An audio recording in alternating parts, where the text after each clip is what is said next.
Hey Keys, here are some poses that might help you with your pole vaulting. All right, first one is child's pose. We're gonna do this kind of as a warm up and just a resting pose. Get your head in the game. Come into child's pose. So you've got your hips back towards your heels, your big toes touch, your knees a little bit apart. And your arms can be out in front here, resting your forearms on the ground. If your forehead doesn't touch the ground, that's okay. You can stack your hands.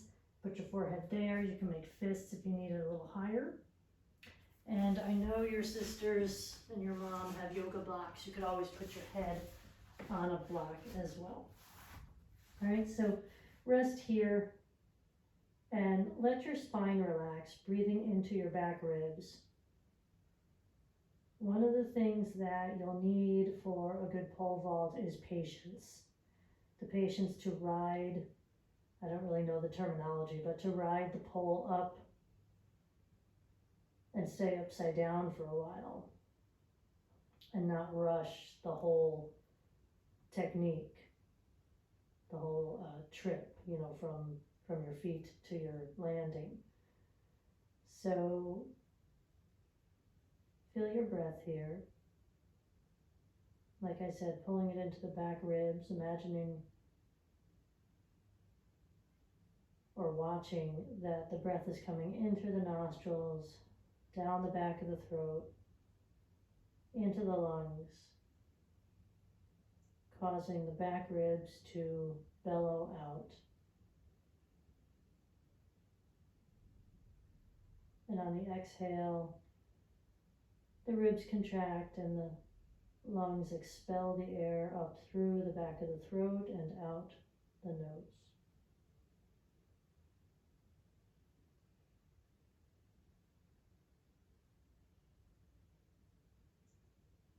See if you can relax your shoulders, your forearms, your palms, and your fingers.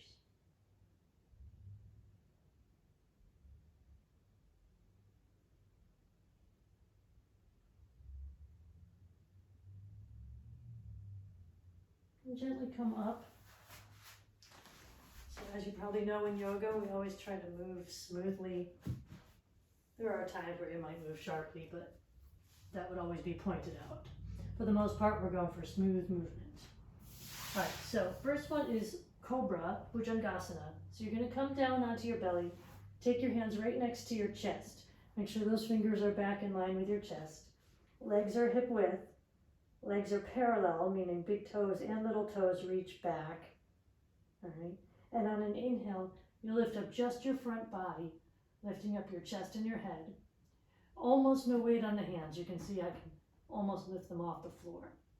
And then come down on an exhale. Inhale, lift up, hold for a few breaths. This is working the back muscles. And exhale, come down. Inhale, come up. Just one breath this time. Exhale, down. Inhale, up. And exhale, down. This time we'll stay up longer. Inhale, up. Now draw those elbows in toward each other. Lift your chest up. Don't overdo the lift of the head. You can kind of gaze out in front of you. We're trying to get the back to move, not so much the neck. Take another inhale and exhale, come down. Press up to all fours. So the back bends, the prone back bends, those are going to strengthen your back muscles so that you can do back bends a little more easily. So you're on all fours now, shoulders over the wrists and knees below the hips. Little cat-cow, so you inhale, lift your chest up. Exhale, round your spine like a Halloween cat. Inhale, cow. Again, don't overdo the lift of the head. Exhale, cat. Round the spine, shoulder blades come apart on your back. And this limbers up the back, so you're inhaling cow, exhaling cat. This simply brings some movement. Also connection with the breath, which is good for all athletes to stay focused. And it actually helps your movement.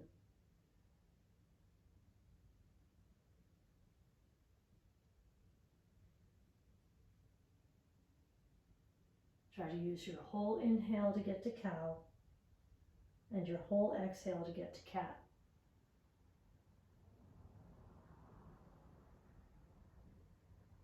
we're going to come onto the belly again. So come to neutral spine and then come out onto your belly. This time take long arms down by the hips, palms facing down. Legs still hip width, legs still parallel. All right. Now on an inhale, lift the chest up just like you did in low cobra.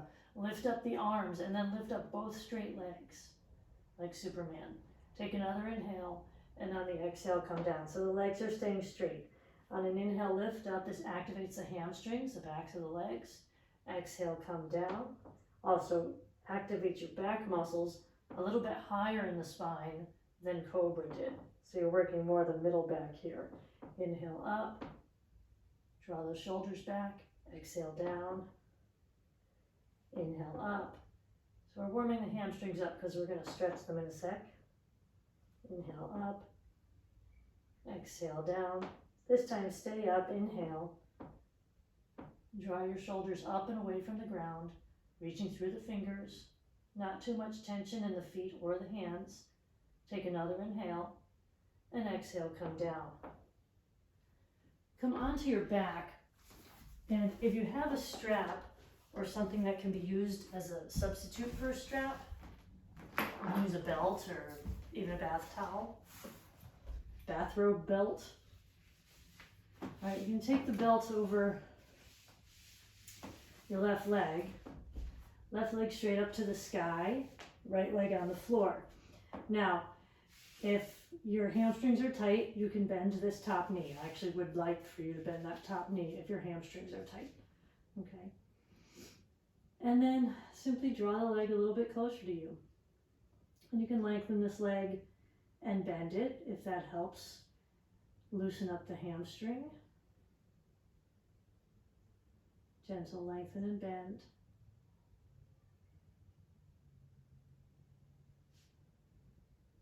Make sure you're not putting too much tension in your shoulders and neck.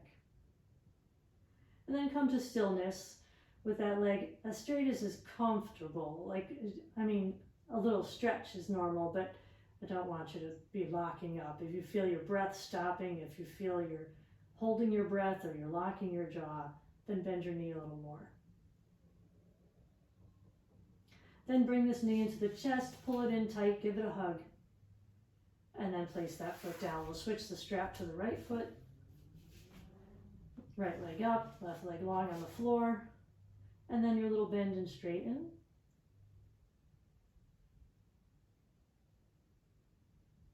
Keep that bottom leg awake so you've got that foot flexed, the left foot. You want to keep the natural curve in the lumbar spine here. So if you find yourself rounding and doing this, then bend that knee so that you can release and lay on the floor more comfortably.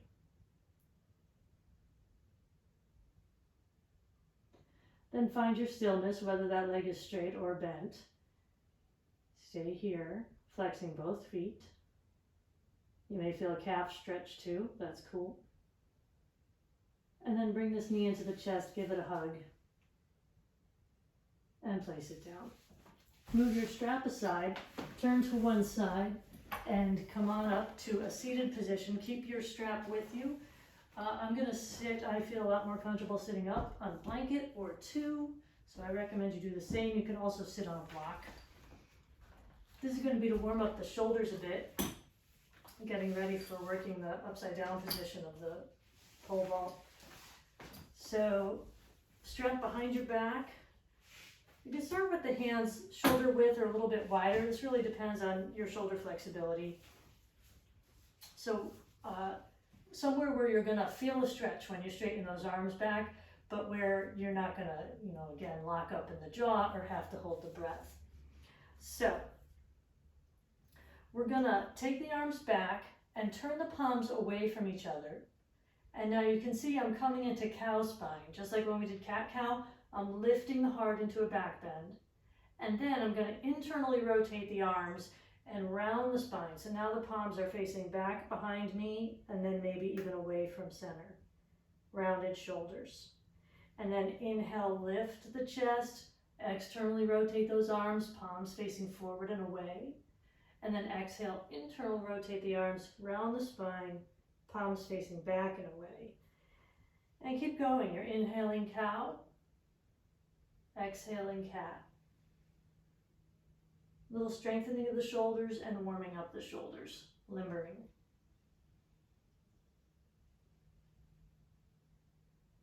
It kind of feels good. It's like you're opening the front of the heart and the back of the heart.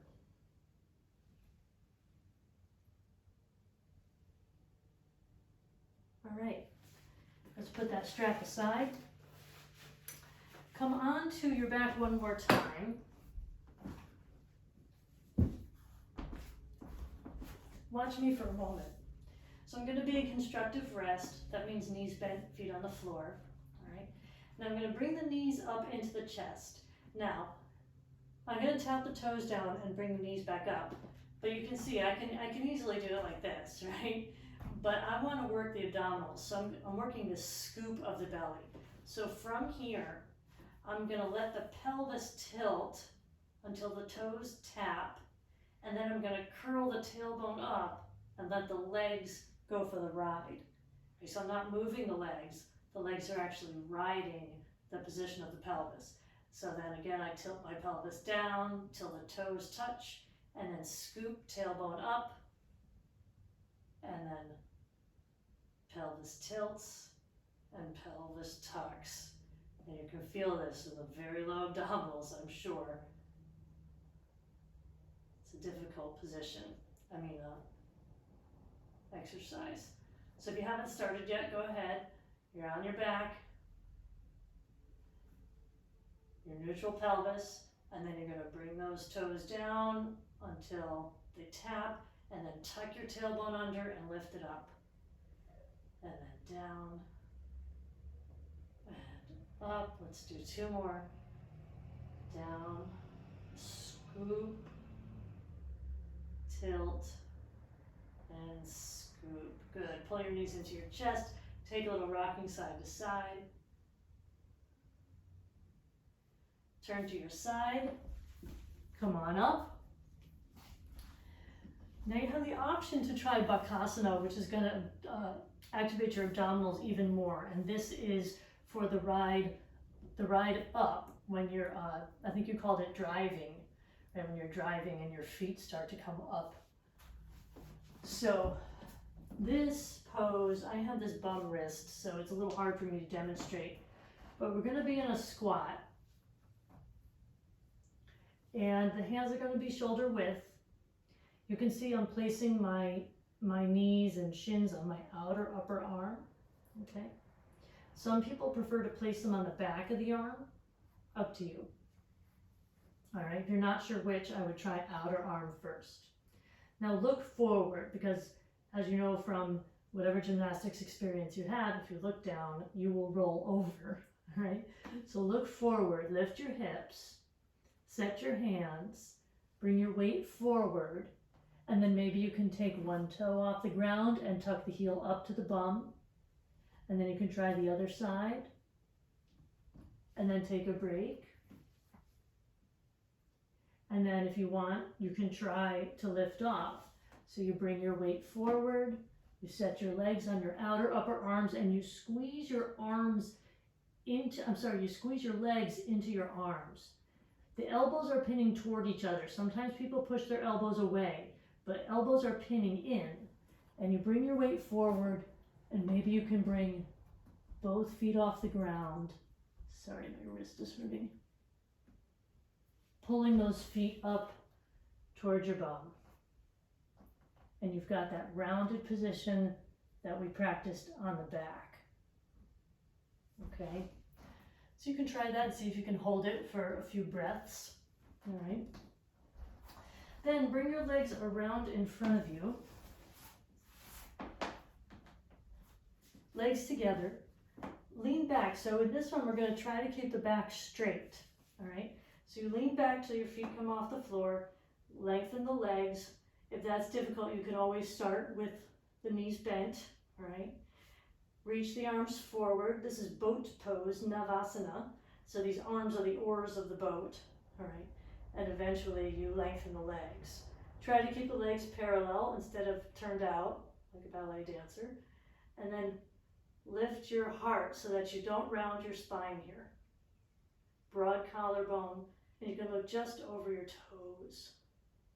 Try to release any tension in the jaw. And then bring those knees down and hug. You can do that as many times as you want. Ardha Navasana is the half boat pose, a little bit harder, but this is that hollow position that's prevalent in the pole vault.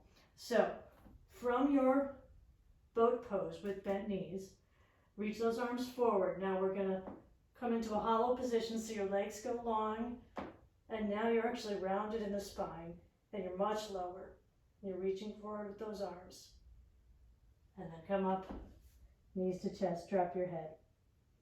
So you can go between those two poses to strengthen up and hold as long as you want. All right, so this is the big one. Shoulder stand.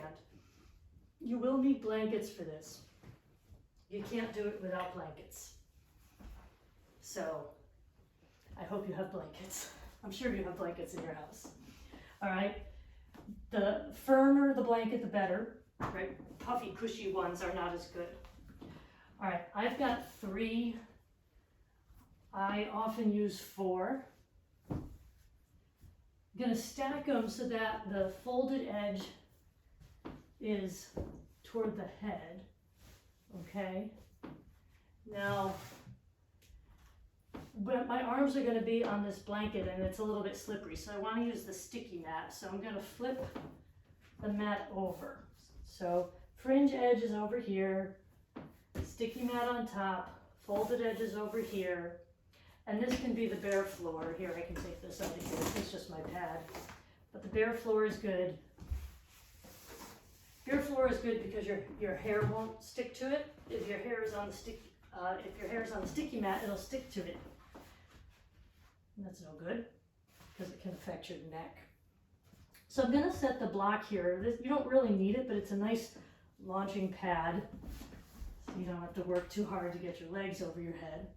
So we're going to come down, move this for a second. I'm going to come down and place, this setup is all really important, so watch it. All right, so I've got 2 inches between my shoulder and the edge of the blankets. Okay, I want to have that 2 inches there. All right, the reason the blankets are so important is the neck does not bend at 90 degrees. That's just not the way the human body works, right? So I need to have the blanket lift so I have an angle between my shoulders and neck. Not a 90-degree angle, but a softer angle than that.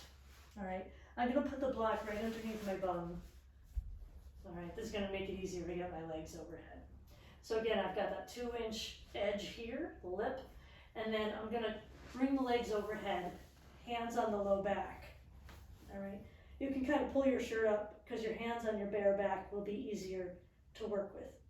All right, so this is plow pose, Halasana. So you kind of look like a plow in the dirt. I'm trying to tuck my elbows in toward each other, okay?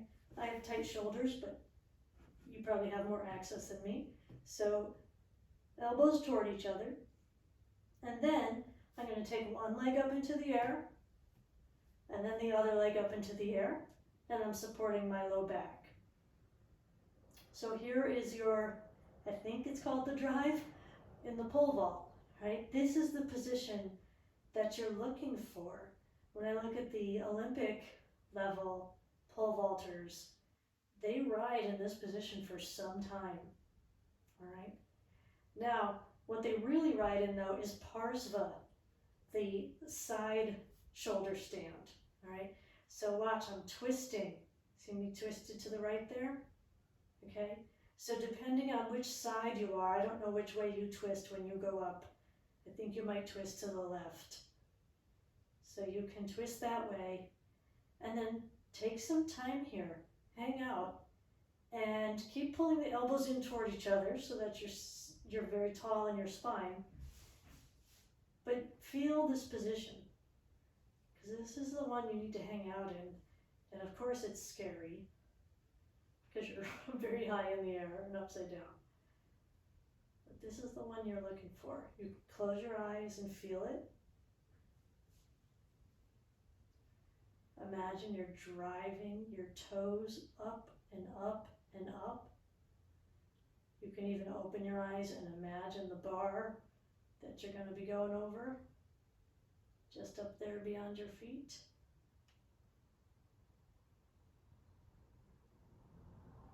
And then turn back to the center. You don't want to spend too much time on one side. You got to do both sides. You don't want to end up lopsided. And then, of course, in the middle. And then you can come back to plow pose. Bring your feet down. You can do this with the feet together or one at a time. You still want that long spine in the plow pose. Elbows toward each other.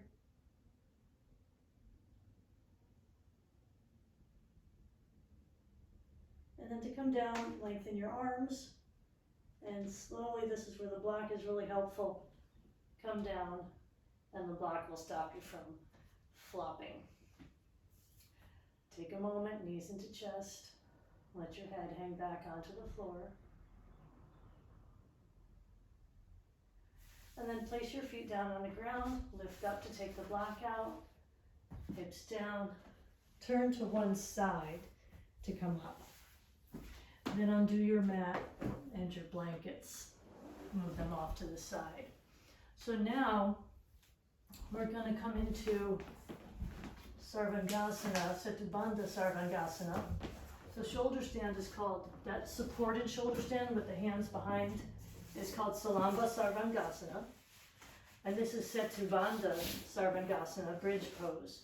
So this will be both a way to work your back bend and a way to counterpose that tucking of the chin in shoulder stand. Have your block. First, we're going to do a simple bridge pose. So come up, and depending on your flexibility, you might want to be at the lowest height. And do you see how I'm opening up my chest here? I'm going to actually hold the sides of the mat, so you can see this is kind of the, when you first get in, you're going to be kind of rounded like this. But I'm going to hold the sides of the mat and then try to shimmy side to side and move the arms underneath. Okay. Now, if you think there's more room, you can turn your block onto the medium height. This is right underneath the sacrum, which is the hard plate on your butt, just above your butt, sort of on the back of your butt. All right, and then someday you might want to get up to the third highest height of the block. But I think for right now, this is probably your highest option.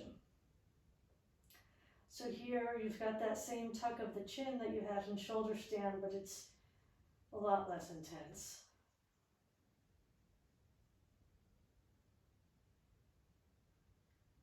You could stay here for a good 5 minutes. You could be 5 minutes shoulder stand, 5 minutes bridge pose.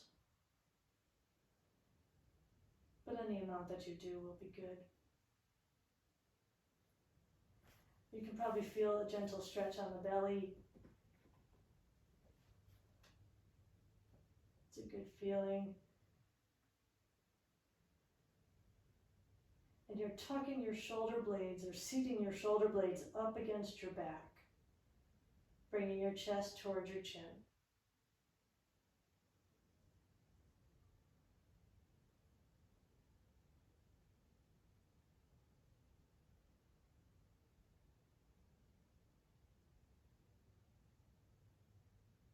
Now, we're going to bring that block down to the lowest height again. Now, come down for a second. Be careful about turning your head in bridge position. It's not good for your neck to turn your head when you're up on the block like that, or when your hips are lifted. Okay? So anytime you're going to look at me on the video, take the block out, come down, and then turn and watch. All right? So before you go up, watch me. I'm going to take the block underneath at the lowest height, underneath the sacrum. I'm going to pull the right knee into the chest, hands on the knee. I'm going to lengthen the leg down. Now notice I'm not doing this, right? I'm not curling my pelvis and letting this lower leg bend. I'm going to stay in the back bend. My lower back is not touching the block, only the sacrum is. And I'm in that position of the drive, okay? So you would normally have your pole, and I would recommend you even, I don't know the position of your hands, but you would have your hands all set for whatever way you hold the pole here, all right? And then really drive your upper back into the ground. So that's your arching, arching, arching. Drive your left heel into the ground, drive your shoulders into the ground. Lift your belly up toward the sky. This is the arch part of your drive, or whatever, I forget what you called it. But when you first come off the ground, you want to be in this position. And then you're going to snap to that drive. So you're going to lift your foot off the ground, lift your shoulders off the ground, and lengthen your right knee slightly. This is your drive. I think it's called the drive. This is when you're riding up toward the bar, okay? And then come back down again, heel down, shoulders down, arch, and then snap. Imagine driving that knee up, and then arch, and snap, and really feel that transition of the body. Arch, and this transition, snap, okay? Let's do the other side. Even though you only do one side, let's stay balanced. Arch, heel down, shoulders down, and snap. Arch, and snap.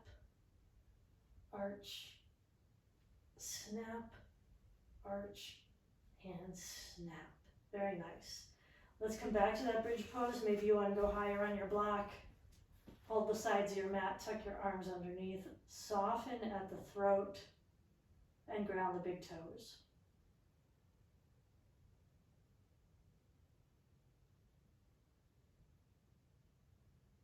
Lift your hips up to take the block out, then come down onto your back.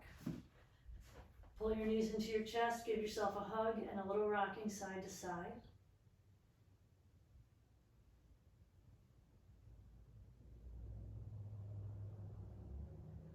Take one arm overhead, turn onto your side, and push yourself up. We've got one more pose. Grab both your blocks,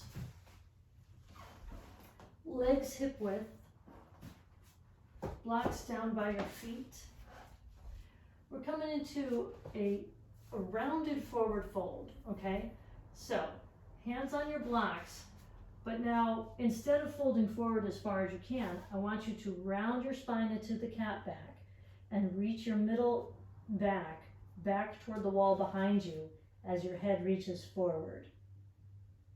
So you're creating this deep dome of the spine, a complete U shape of the body.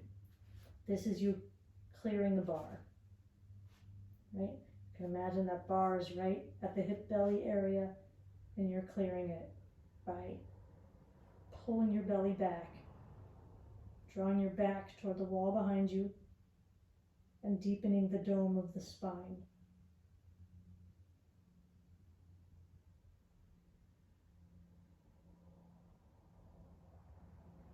Come upright, come down onto your back again. Come into Shavasana. So you've got your arms next to you, about 6 to 12 inches from the body. You can shake your legs side to side and then let them relax. So an athlete does a lot of muscle activation, but also knows how to relax those muscles and come to stillness. Because if they were tense in every muscle all the time, they wouldn't be able to perform. And so you gotta find softness in between the activation. And here, we give it up completely. Let the floor hold you up. Relax the muscles of the face and the belly.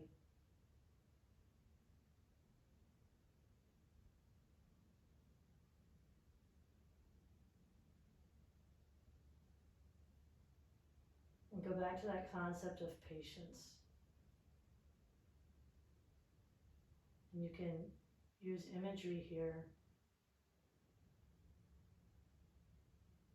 to go through your pole vault as you descend into your Shavasana here. So imagine you're standing, excuse me if I don't have the right terminology, but standing at the end of the runway with the pole in your hand. And you can feel the pole in your hands. And when you begin to rock back and run, you feel the weight shift.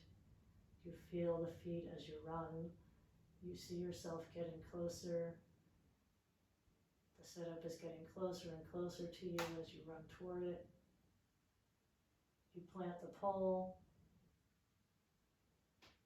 You come off the ground in that arch position with the knee driving, and then you snap and the knee drives up and the feet begin to drive up, and you're in that shoulder stand position, upside down, driving up, up. You can see your feet going up and over the bar, up, up. And then as you push and let go of the pole, you round your belly, round your back to clear it. And then you see the bar get further away from you as you descend toward the mat, and you land perfectly.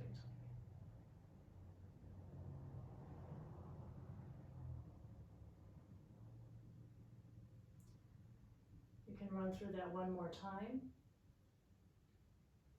and notice your breath as well this time. When are you inhaling?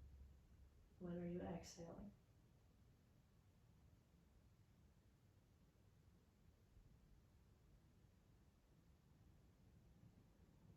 You can set a timer on your phone for 5 minutes.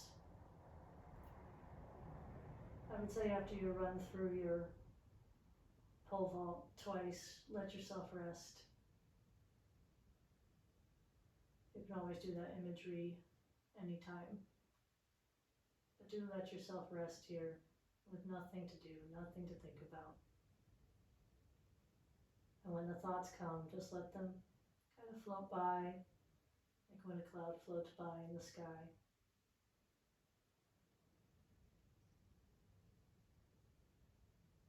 Don't attach to the thoughts. Just let them come and go.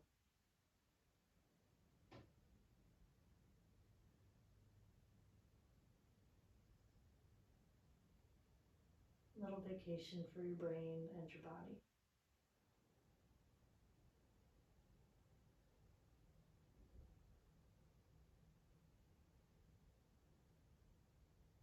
When your 5 minutes are up, then you deepen your breathing. Twinkle your fingers and your toes. Take one arm overhead, lay it on the ground behind you.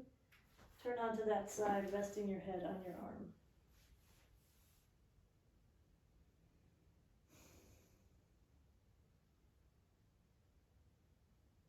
Lengthen your top leg. Push yourself up, bringing your eyes open gently. Repeat as often as you like. Namaste, Keys.